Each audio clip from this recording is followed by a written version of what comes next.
I'm Michelle Smith, owner and designer of Trailwise Saddles, but first and foremost, a saddle fitter. I am more interested in fitting saddles correctly for horses and achieving a great and comfortable ride for both horse and rider than I am in selling one of my saddles or any other saddle. I can be contacted for saddle fitting consultations, which I can do a combination of dynamic and static fit. And I'm here to talk a little bit more about saddle fitting. So here's the first mare that we fit up the other day with the English trail saddle. And I just want you to take a look at her back, the nice high wither, a little bit of drop behind the wither, and coming up. She's an Arabian mare, but built a lot like a thoroughbred. Another mare, and this actually is a thoroughbred mare. She's a little bit underweight, probably needs about 40 more pounds on her, but she has got a really high wither, quite a lot of rock, or what we call arch. And so I'm thinking that I just wanted to point this out because she's a similar back style to the first mare. Not exactly the same, but very similar. So we're going to be able to use the tree with the cowboy bars, and that tree is in a regular quarter horse width. If it happens to be just a little too wide for her now, we can fill in some of these shoulder pocket areas with some inserts and shims.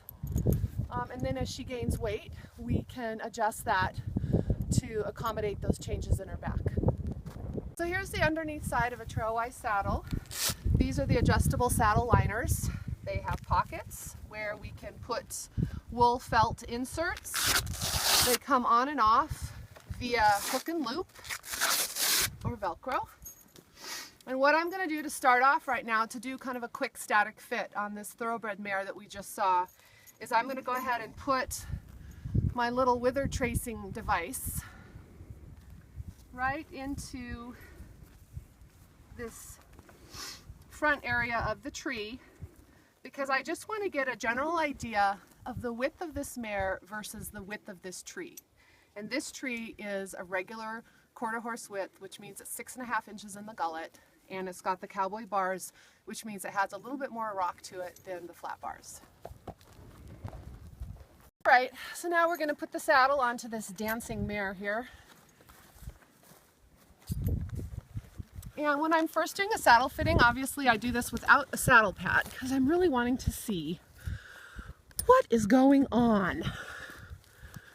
And so I like the amount of clearance I'm getting over her wither. I really don't like to see more than 2 inches, quite honestly. Oh, now let's talk a little bit about the scapula. For English saddle fitting, there's a lot of talk about the scapula and where the bars of the tree should be, and they pick up the leg and they pull it out. Western bars are a little bit different, but since this horse is not being real cooperative right now, let me just say that I'm sliding my hand in here and it should feel snug but not tight. It should not pinch the fingers. I think this feels pretty beautiful. Do you want to, Phaedra, you want to put your hand under? Yeah, sure. Tell me what you think.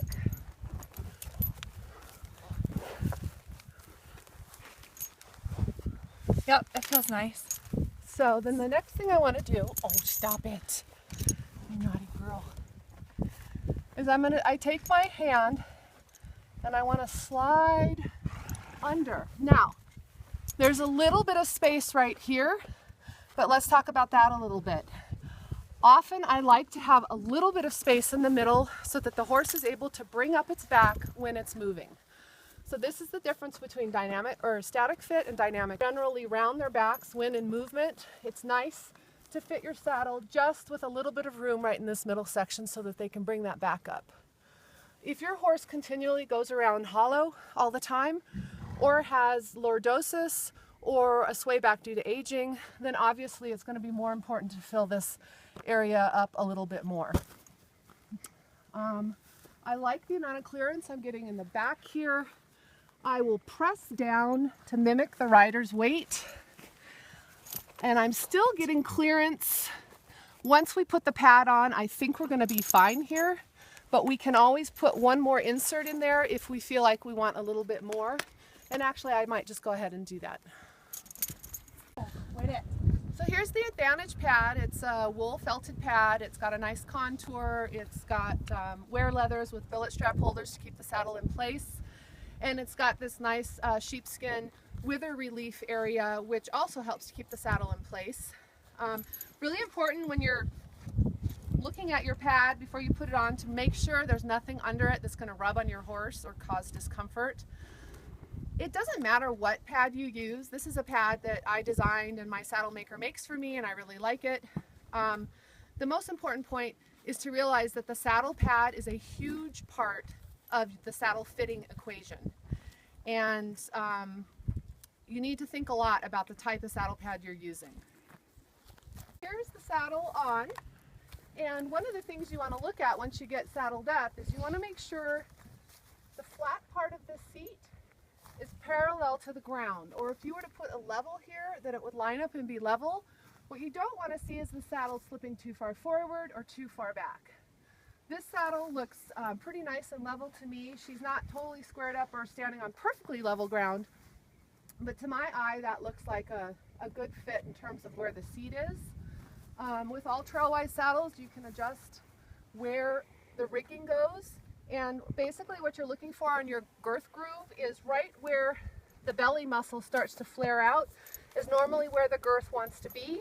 You're wanting to make sure that none of these buckles are in the elbow and that nothing is going to be bumping her on the elbow. Now this girth is probably a little bit too long for her. If we're going to have any problems here, we'll have to pay attention to that though.